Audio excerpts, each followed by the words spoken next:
তৌহিদ আফ্রিদি বাংলাদেশের জনপ্রিয় ইউটিউবার, যার নাম শোনা যেত বিনোদনে, কিন্তু আজ তিনি খবরের শিরোনামে এক হত্যা মামলার আসামি হয়ে।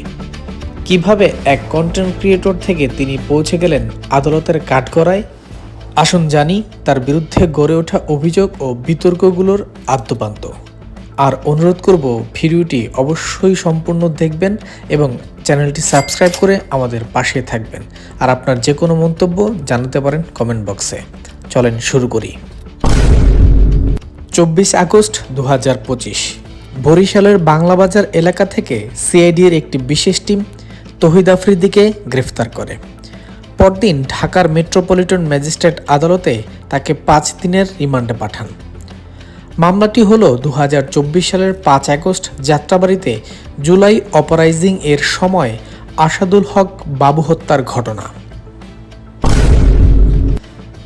আন্দোলনের সময় ঢাকায় ব্যাপক সংঘর্ষ হয় এবং গুলিবর্ষণে বাবু নামে এক তরুণ নিহত হন।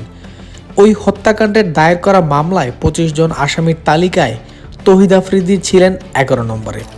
এ মামলায় তার বাবা নাসির উদ্দিনের সাথী মাইটিভির চেয়ারম্যান 22 নম্বর আসামি। তিনি অবশ্য কয়েকদিন আগেই গ্রেফতার হয়েছেন। পুলিশের ফরওয়ার্ডিং রিপোর্ট অনুযায়ী তৌহিদ আফ্রিদি আন্দোলনের বিরুদ্ধে সামাজিক মাধ্যমে প্রচার ও উস্কানিমূলক বক্তব্য দিয়েছেন। তার বক্তব্য ও ভিডিওগুলো আন্দোলন বিরোধী শক্তিকে গুলি চালাতে প্রভাবিত করেছে বলে তদন্তকারীদের দাবি। কন্টেন্ট ক্রিয়েটরদের উপর চাপ সৃষ্টি, ভয়ভীতি প্রদর্শন ও সরকারের পক্ষে প্রোপাগান্ডা চালানোর অভিযোগ এসেছে। সাইবার টিম ভাড়া করে বিরোধী রাজনৈতিক কণ্ঠ দমন করার অভিযোগও সংবাদে উঠে এসেছে। আন্দোলনের সময় তিনি একাধিক জনপ্রিয় ইউটিউবার ও কন্টেন্ট ক্রিয়েটরদের আলাপ আলোচনার মাধ্যমে নিজের প্রভাবে আনতে চেষ্টা করেন। অভিযোগ আছে, কেউ যদি আন্দোলনপন্থী ভিডিও বানাতে চাইতো, তৌহিদ তাদেরকে ভিন্নভাবে ট্র্যাপ করে সরকারের পক্ষে প্রচার করতে বাধ্য করতেন। এই প্রচেষ্টায় তিনি কখনো প্রলোভন, কখনো চাপ, আবার কখনো ভয়ভীতি ব্যবহার করেছেন বলে অনেকেই সাক্ষ্য দিয়েছেন, যা সামাজিক মাধ্যমে ইতিমধ্যেই প্রকাশিত হয়েছে। ফলাফল, বেশ কিছু ক্রিয়েটরকে নীরব থাকতে হয়, আর কেউ কেউ তার ভিডিওর লাইনে চলে যান। 5 বছরের জেল হবে, 7 বছরের জেল হবে। লাস্ট নির্বাচনের আগে অনেকগুলো কন্টেন্ট ক্রিয়েটরকে বলা হয় যে তারা যেন দেশের বিভিন্ন উন্নয়ন নিয়ে, মেট্রো রেল নিয়ে, এক্সপ্রেসওয়ে নিয়ে, আরও বিভিন্ন রাস্তাঘাটের উন্নয়ন নিয়ে ভিডিও বানায়। তখন কিন্তু আমাদেরকে কাউকে মেবি বলা হয় নাই, ইভেন আমাকেও বলা হয়নি যে সরকারের পক্ষ নিয়ে কোনো ভিডিও বানাও বা কোনো ব্যক্তির নাম মেনশন করে কোনো ভিডিও বানাও। সিগারেট ধরায় মানে বেধড়ক মারধর স্টার্ট করে আফ্রিদি নিজে। ও এক হাতে সিগারেট খাইতে থাকে, আর এক হাতে আমাকে ঠাস করে প্রায় মানে আমি তো গুনতে পারি নাই, কারণ আমি তো অনেক মারধরের শিকার হয়েছি। প্রায় 30 থেকে 35টা থাপ্পড় আমাকে মারে, খুব জোরে। আমি স্টিল বসেছিলাম, যে আসলে মানে আমাকে বসাই রাখছিল এরকম একটা চেয়ারের মধ্যে, যে আমার আসলে নড়াচড়া করার কোনো ওয়ে ছিল না।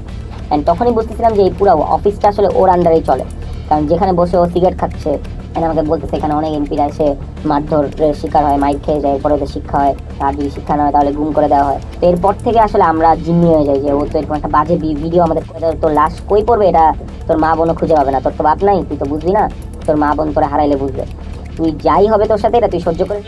ওরা বললো যে ভাই এটা পসিবল হবে না, কারণ হচ্ছে অনেক জায়গায় চলে গেছে, তো অনেকে রাইট ম্যানেজারে আছে, সো এতগুলো ভিডিও আসলে এগুলো এভাবে রিমুভ করতে পারবে না। মানে ফেসবুক থেকে 90% রিমুভ করলেও হয় ভাই এখন আসলে পসিবল হবে না, ওরা এটাই বললো যে ভাই মানা করে দেন, এটা পসিবল হবে না এভাবে। সব ইনফ্লুয়েন্সারদের লিড দেওয়ার চেষ্টা করছে কেমনে? গভর্নমেন্টের পক্ষে ভিডিও বানাতে হবে, গভর্নমেন্টের পক্ষে ভিডিও বানাইলে তোমাদের মানে ফিউচার ব্যাকআপ আমরা দিব, এইভাবে ও মানুষ সব মানে ম্যাক্সিমাম ক্রিয়েটরে ও এইভাবে মানে টাকার লোভ দিছে। যারা টাকার লোভে গেছে ভিডিও করছে তারা অনেকভাবে অপদস্থ। তৌহিদ আফ্রিদির সাথে আমার একটা বন্ধুর মাধ্যমে যোগাযোগ হয়, তো ও আমাকে বিভিন্ন রকমের সহায়তার হেল্পেরই দেখায়, যে আমাকে আশ্বাস দেয় যে আমাকে কন্টেন্ট ক্রিয়েট করতেও আমাকে হেল্প করবে। এভাবে করে আমাদের কথা চলতে থাকতো, এক সময় মানে সম্পর্কের দিকে এগিয়ে। প্রায় 1 বছর আমার ইউটিউব চ্যানেল, ফেসবুক পেজ সবকিছু ডিবির হাতে ছিল। ফার্স্ট দিন যখন আমি ডিবি অফিসে যাই, ওই দিন পিছন থেকে একজন ডিবি বলতেছিল যে স্বপন ভাই কার সাথে লাগতে গেছেন, আপনি জানেন না ডিবি হারুনের কি লাগে আফ্রিদি?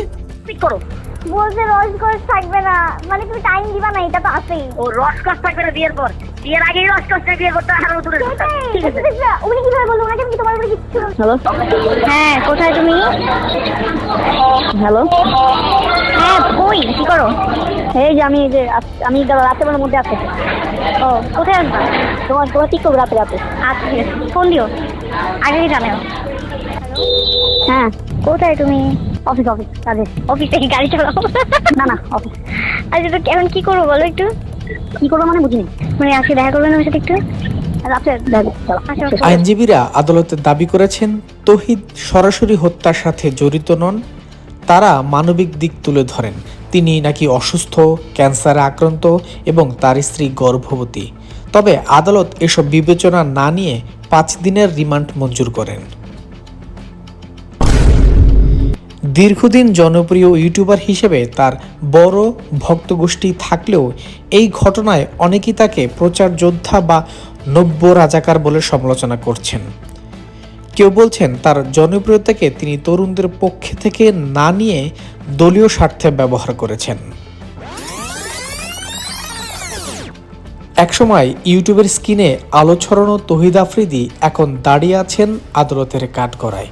অভিযোগ প্রমাণিত হলে সামনে অপেক্ষা করছে কঠিন ভবিষ্যৎ।